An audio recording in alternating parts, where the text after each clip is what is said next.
Hello everyone, welcome back to harmonics club channel. तो ये हमारे हार्मोनिक कोर्स का लेक्चर 4 है। इस वीडियो में हम इंट्रोडक्शन टू एक्स देखेंगे। एक्स का स्ट्रक्चर, उसके टाइप्स और उसके ट्रेड कैसा किया जाता है। और पिछले वीडियो में हमने एबीसीडी का स्ट्रक्चर देखा था, को ट्रेड कैसे किया जाता है, उसके लेवल्स कैसे निकालते हैं, उसके एंट्री पॉइंट्स क्या रहते हैं, स्टॉप लॉस क्या रहते हैं, उसे कौन से दो टेक्निक से ट्रेड किया जाता है। तो अगर आपने वो वीडियो नहीं देखा है तो प्लीज़ वो पहले वीडियो वॉच कीजिए और फिर इसे कंटिन्यू कीजिए, क्योंकि एबीसीडी बेसिक हार्मोनिक पैटर्न है। तो अगर आपको एबीसीडी समझा फिर जाके आपको एक्स समझेगा, और फिर दोनों को मिला के आप अपना सेटअप बना के ट्रेड कर सकते हो। दोनों को मिला के हम मार्केट के हर एक स्टेजेस में ट्रेड कर सकते हैं। तो ये वीडियो का स्टार्ट हम करते हैं। तो सबसे पहले हम देखेंगे एक्स का डेफिनेशन क्या रहता है। सेकंड सबसे इंपॉर्टेंट पॉइंट आता है एक्स के लिए, जो प्राइस एक्शन के बेसिक्स रिक्वायर्ड रहते हैं। जैसे हमें पता रहना चाहिए 4 फेजेस ऑफ मार्केट क्या है, ओवरव्यू ऑफ अप ट्रेंड और overview of down trend, price continuation क्या रहता है, प्राइस रिवर्सल क्या रहता है। ये रिलेटेड टू हार्मोनिक पैटर्न्स है।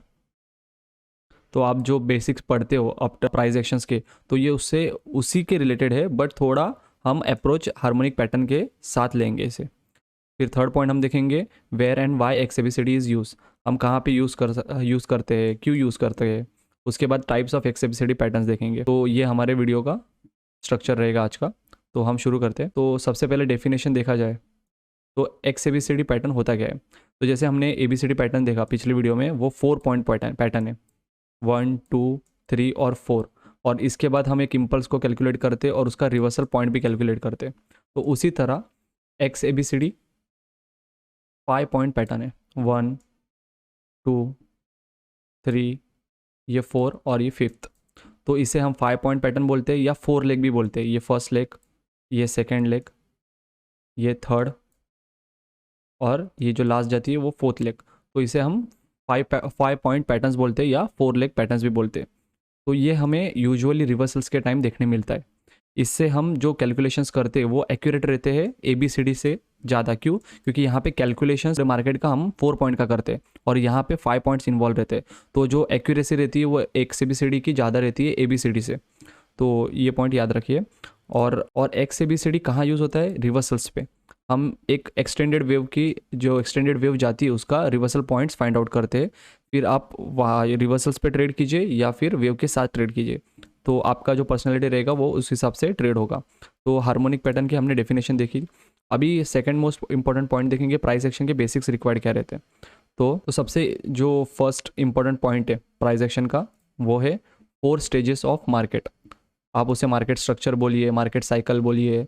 तो ये 4 इंपॉर्टेंट स्टेजेस है। फर्स्ट रहता है एक्यूमुलेशन फेज, सेकंड रहता है मार्कअप फेज, थर्ड रहता है डिस्ट्रीब्यूशन फेज, और फोर्थ रहता है हमारा डिक्लाइनिंग फेज या मार्कडाउन फेज। तो अगर आपको ये स्ट्रक्चर पता है प्राइस का, कि ये बिहेवियर है, प्राइस इस 4 फेजेस में ट्रैवल करता है, तब आपको हार्मोनिक लगाने में या फिर उसको प्लॉट करने में ईजी होगा।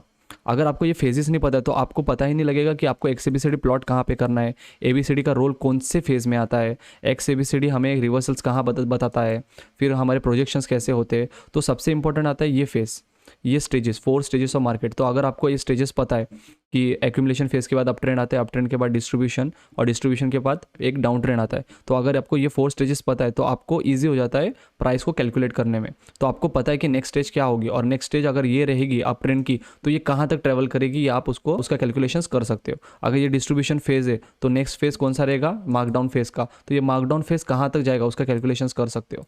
तो इस हिसाब से हम हार्मोनिक को यूज़ करते हैं मार्केट के स्टेजेस को लिंक करके।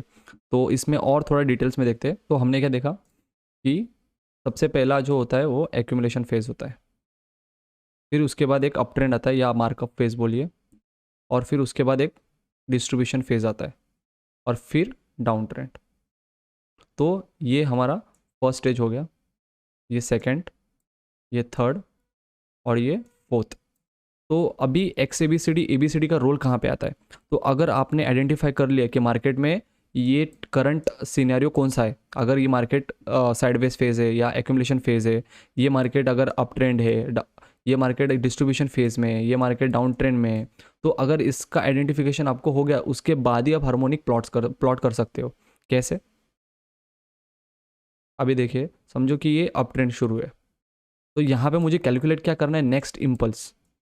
कि हाई ब्रेक करने के बाद यूजुअली क्या होता है, हाई ब्रेक करने के बाद एक नई इम्पल्स या नया हाई रजिस्टर होता है, तो ये नया हाई कहाँ पे जाएगा, ये हमें कैलकुलेट करना रहता है। तो उसके लिए हम क्या यूज़ कर सकते हैं, फिर हम उसे ABCD से प्लॉट करते हैं। ये फर्स्ट वेव गई, सेकेंड वेव और ये थर्ड वेव, तो ये नेक्स्ट वेव कहाँ पे ट्रैवल करेगी वो हमें कौन बताता है, ये डी पॉइंट। तो यहाँ तक ये वेव ट्रैवल कर सकती है। इसका हमें कैलकुलेशंस कैसे मिला, ABCD से। पर ABCD आया कैसे, क्योंकि मुझे पता था मार्केट में फेस कौन सा चालू है, अप ट्रेंड। तो अप ट्रेंड में हमेशा हम क्या कर रहे हैं, नेक्स्ट इंपल्स को कैलकुलेट कर रहे हैं हायर हाइज के लिए।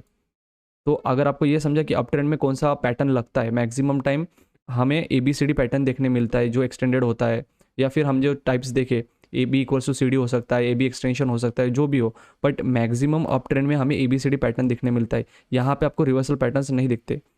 तो इतना अगर आपको पता लग गया कि ये फेज मार्केट में कौन सा चालू है, तो आपको इजी हो जाता है पैटर्न्स को आइडेंटिफाई करने में और प्लॉट करने में। तो जैसे अभी हमें पता है कि अप ट्रेंड के बाद क्या आता है, एक डिस्ट्रीब्यूशन फेज आता है, और फिर डिस्ट्रीब्यूशन फेज के बाद डाउन ट्रेंड आता है। तो हम क्या करेंगे, जैसे हमें प्राइस का रिवर्सल देखा, रिवर्सल बोले तो क्या, ये अप ट्रेंड है, यहाँ से अगर प्राइस डाउन आता है तो ये क्या हुआ, प्राइस का रिवर्सल हुआ। अब प्राइस का रिवर्सल कौन से पॉइंट के बाद आता है, रेंज के ब्रेकआउट के बाद। तो अभी इस सिनेरियो में हमारा पैटर्न कौन सा आएगा, XABCD पैटर्न। ये हमारा X पॉइंट हुआ, ये हमारा A पॉइंट हुआ, ये हमारा B हुआ, ये C, और फिर हम कैलकुलेट क्या कर रहे हैं, D पॉइंट। तो इस तरह से हमने क्या किया, फिर पैटर्न को प्लॉट किया। पर पैटर्न को प्लॉट करने से पहले मुझे डिस्ट्रीब्यूशन फेज है, तो अगर मुझे ये नहीं पता कि ये डिस्ट्रीब्यूशन फेज है तो मैं पैटर्न को प्लॉट कर सकता हूँ क्या, नहीं। इसका एग्जांपल यहाँ पे देख ली, यहाँ पे क्या हुआ, प्राइस जो डाउन ट्रेंड में था वो यहाँ से रिवर्स हुआ, तो प्राइस ने क्या दिया, रिवर्सल्स दिया है। तो रिवर्सल्स पे क्या आता है, XABCD पैटर्न। तो मैंने क्या किया, फिर XABCD को प्लॉट किया, और क्या कैलकुलेट किया, ये जो फोर्थ लेग है ये कहाँ तक ट्रैवल कर सकता है। तो हमारे रेशियोज रहते हैं कुछ, ये first level, second level, third level, fourth level, वो टेक्निक्स हम बाद में देखेंगे। बट ये पैटर्न प्लॉट करने से हमें क्या मालूम पड़ा कि ये जो इंपल्स है वो एक्सटेंड होने वाली है, यहाँ से एक नया ट्रेंड एस्टेब्लिश हो सकता है जो कि अप ट्रेंड होएगा। तो यहाँ से ये पैटर्न लगाने, ये लगाया कैसे मैंने, क्योंकि मुझे पता लग गया कि ये है एक्यूमुलेशन फेज, और इसके बाद जो आएगा वो क्या रहेगा, अप ट्रेंड रहेगा। तो ये आपको पता रहना चाहिए कि फेजेस कौन से। तो अभी देखिए 4 फेजेस ऑफ मार्केट हमने देखे। अभी ओवरव्यू ऑफ अप ट्रेंड देखते हैं कि अप ट्रेंड में थोड़ा इन डिटेल्स की ABCD को यूज कैसा करता है और XABCD कैसा यूज होता है। अभी उसके लिए टाइम फ्रेम्स का गेम सबसे इंपॉर्टेंट हो जाता है। अभी ये ऑब्जर्व कीजिए, मेरा टाइम फ्रेम क्या है, 1 आवर का। अब 1 आवर में मुझे क्या मिल रहा है, एक अप ट्रेंड। तो मुझे पता है कि 1 आवर में क्या है, ये अप ट्रेंड। अभी ये इस अप ट्रेंड को अगर मैं टाइम फ्रेम रिड्यूस करता हूँ, मैं 15 मिनट्स टाइम फ्रेम में जाता हूँ, तो यहाँ पे मुझे मल्टीपल्स ABCD मिल रहे हैं। समझा, ABCD, और मेरा कैलकुलेशन आया, फिर से मुझे क्या मिला, ABCD, फिर से मुझे ABCD मिला।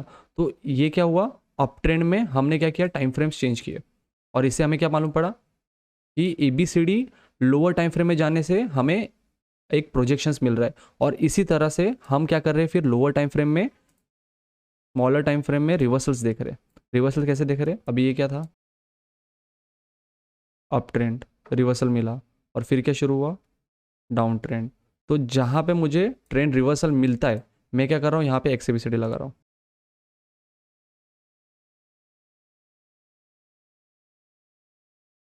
और अब मुझे क्या मालूम पड़ा कि यहाँ से जो ब्रेकआउट होगा वो हमें कहाँ तक लेके जाएगा, इस पॉइंट तक। तो ये कैलकुलेशन किया कैसे किया मैंने, टाइम फ्रेम को रिड्यूस करके। मैंने क्या किया, 1 आवर में स्ट्रक्चर देखा मार्केट का कि अप ट्रेंड है, अप ट्रेंड में भी टाइम फ्रेम को लोअर करके मैंने क्या देखा, एडवांस एंट्री।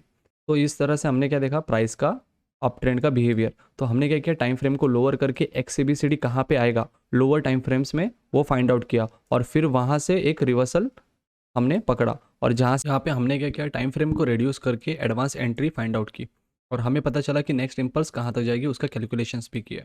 पर हमें क्या मालूम है कि अब हायर टाइम फ्रेम में ये क्या है, ट्रेंड रिवर्सल। तो हम यहाँ से फिर ट्रेल भी कर सकते हैं। तो टाइम फ्रेम्स पे अगर आपका हैंड है तो आपको ईजी हो जाता है हार्मोनिक पैटर्न्स को प्लॉट करना। और एक एग्जांपल देख लेते हैं। समझो ये 1 आवर का वेव है। अब यहाँ पे ही 15 मिनट्स में स्ट्रक्चर क्या बनता है, और यहाँ पे हम हमारा XABCD कैसे प्लॉट कर सकते हैं। तो 15 मिनट का स्ट्रक्चर कैसा रहता है,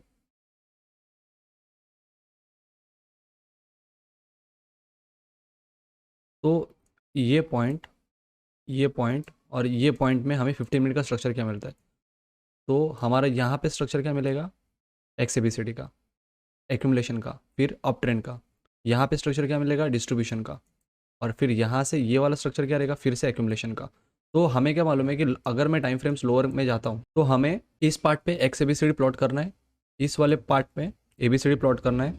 यहाँ पे भी फिर से XABCD आएगा और यहाँ पे फिर से XABCD आएगा। तो अगर आपको अप ट्रेंड पता है और उसके अंदर के टाइम फ्रेम्स को आप इजीली समझ सकते हो तो आपको प्लॉटिंग और इजी हो जाती है। इसमें हम जब सिंगल पैटर्न्स लेंगे तो हम इन डिटेल्स में देखेंगे कि ये स्ट्रक्चर कैसा है, मेजर किया जाता है। तो हमें अप ट्रेंड के बारे में पता चला कि हम अप ट्रेंड को कैसा आइडेंटिफाई कर सकते हैं हार्मोनिक के रिलेटेड। तो हमारा 4 फेजेस ऑफ मार्केट हो गया, ओवरव्यू ऑफ अप ट्रेंड हो गया, overview of down trend same, जैसे हम 15 मिनट्स में देखेंगे कि नेक्स्ट इम्पल्स कहाँ पे जाएगी। इसका हेल्प क्या लेंगे, X A B C और D। तो ये हमारा D का प्रोजेक्शन रहेगा और फिर नेक्स्ट करेक्शन कहाँ से लगेगा ये भी कैलकुलेट करेंगे। अब प्राइस कंटिन्यूशन और प्राइस रिवर्सल्स कैसे फाइंड आउट, जैसे हमने स्टेजेस देखे वैसे ही प्राइस कंटिन्यूशन क्या रहता है। ये अप ट्रेंड है, यहाँ पे क्या हो रहा है कि प्राइस ने होल्ड किया है।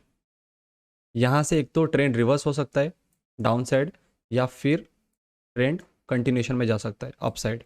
तो यहाँ के बाद इसके बाद अभी XABCD जब आप लगाते हो X A B C और ये जो D का प्रोजेक्शन रहेगा, ये कन्फर्मेशन कहाँ से मिलता है, ये B पॉइंट के बाद। तो हमेशा अगर आप C to D ट्रेड करते हो तो B पॉइंट के बाद जो इम्पल्स ट्रैवल करती है उसे ही कैच कीजिए।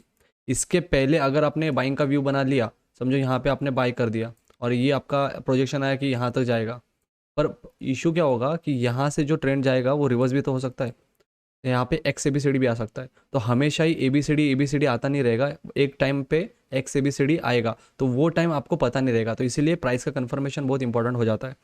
तो प्राइस एक तो कंटिन्यूशन में जा सकता है,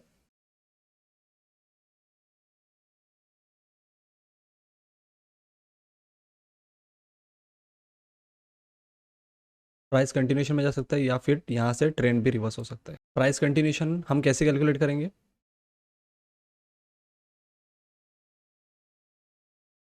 A B C और नेक्स्ट इम्पल्स रहेगी वो D। तो प्राइस कंटिन्यूशन के टाइम ABCD आएगा और प्राइस रिवर्सल के टाइम XABC और D आएगा। तो अगर प्राइस कंटिन्यूशन और प्राइस रिवर्सल आपको पता है तो आपको इजी हो जाता है पैटर्न्स को प्लॉट करने में, और फिर नेक्स्ट कैलकुलेशंस हम जो टारगेट्स का करते हैं वो आप इजीली कर सकते हो। तो हमारा डेफिनेशन देख लिया हमने, प्राइस एक्शन के बेसिक्स पढ़ लिए कि हार्मोनिक के लिए कौन से प्राइस एक्शंस चाहिए हमें, उसका हमने पूरा इन्फॉर्मेशन देखा। इसके अलावा आपको और एक्स्ट्रा नॉलेज नहीं चाहिए प्राइस एक्शन का, इतने में ही आप हार्मोनिक पैटर्न्स प्लॉट कर सकते हो।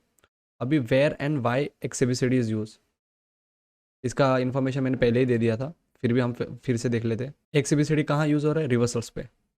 तो जैसे ये ट्रेंड आ रहा है डाउन ट्रेंड, तो ये ट्रेंड जब अप ट्रेंड में रिवर्स होगा तभी हमारा XABCD पिक्चर में आएगा। XABC और हम क्या करेंगे फिर, ये अप ट्रेंड कहाँ तक जाएगा ये कैलकुलेट करेंगे D से। तो XABCD कहाँ पे यूज़ होता है, रिवर्सल्स पे। प्राइस कंटिन्यूशन पे कौन सा पैटर्न यूज़ होता है, ABCD। तो इतना याद रखिए, हमेशा XABCD आपको रिवर्सल्स देगा। तो आगे के लेक्चर्स में हम इन डिटेल्स सारे पैटर्न्स लेंगे। बैड पैटर्न है, सेकंड गाटले है, थर्ड बटरफ्लाई, फोर्थ क्रैब है, फिफ्थ डिप क्रैब है, सिक्स्थ शार्क रहेगा, सेवेंथ साइफर और 8 फाइव। ये सारे पैटर्न्स के रेशियोज एनालिसिस, उसके बाद उसके एंट्री, स्टॉप लॉस, टारगेट्स क्या होंगे वो सब हम नेक्स्ट लेक्चर में देखेंगे। तो ये वीडियो देखने के लिए थैंक यू।